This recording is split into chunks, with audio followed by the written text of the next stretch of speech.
मेरे दोस्तों, मैं सारा म्यूजिक स्टूडियो की तरफ से एक माँ लक्ष्मी के महिमा जिसमें ये दर्शाया गया है कवि के माध्यम से कि इस जमाने में केवल लक्ष्मी ही अगर रहे तो सब कुछ आसान है।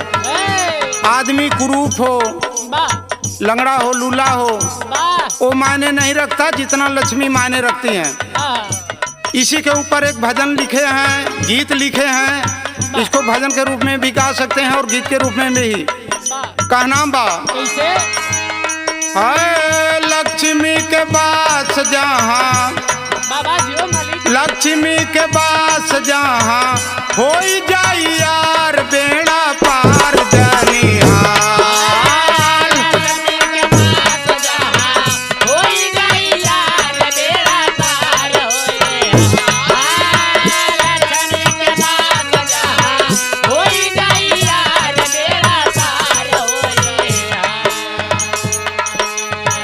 लक्ष्मी के पास जहाँ हो जाई यार बेड़ा पार जनिहार।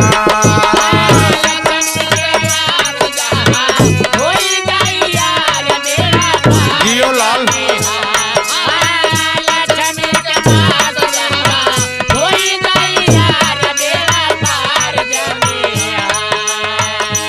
केतनो होई है बेकार बेड़ा पार जनिहार।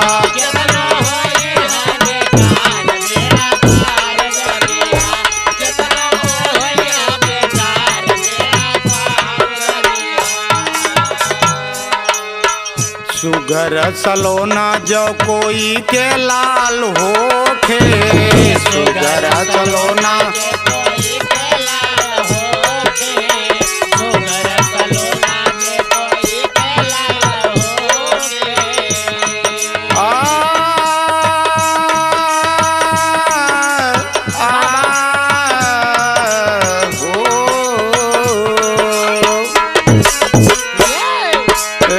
जाई तिलक हरू फिर भी नियरा से भोगे।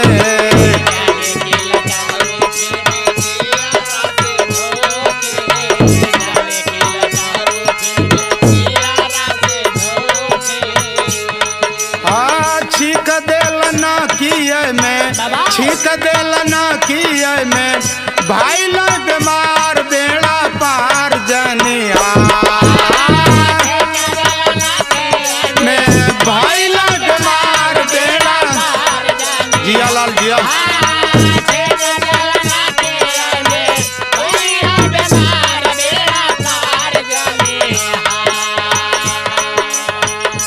केतनो होई है बेकार बेड़ा पार जनिहार।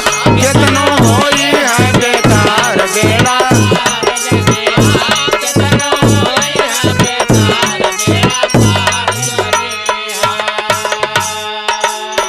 लेकिन कवि जी का कहनाम है आदमी कुरूप होवे लक्ष्मी आजाद हो। आदमी कुरूप होवे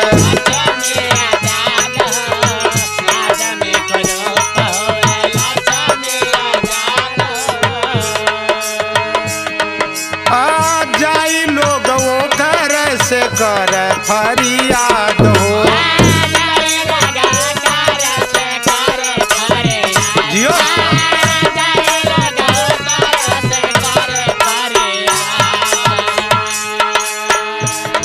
जवन पहले बतावल गल है आइचा ताना काना कोतरे, आइचा ताना काना कोतर भारी बदकार बेड़ा पार जनिहार।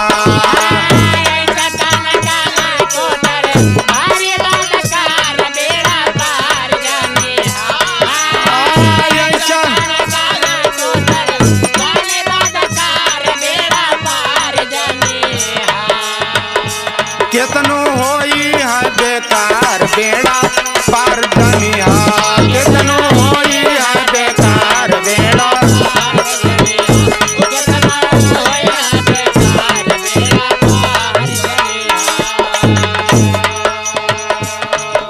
आखिरी लाइन में कहनाम बा धन से विहीन व्यक्ति होवे गुणवान हो। धन से विहीन व्यक्ति होवे गुणवान हो। धन से विहीन व्यक्ति होवे गुणवान हो। गोविंद कहल वो के माना भगवान हो।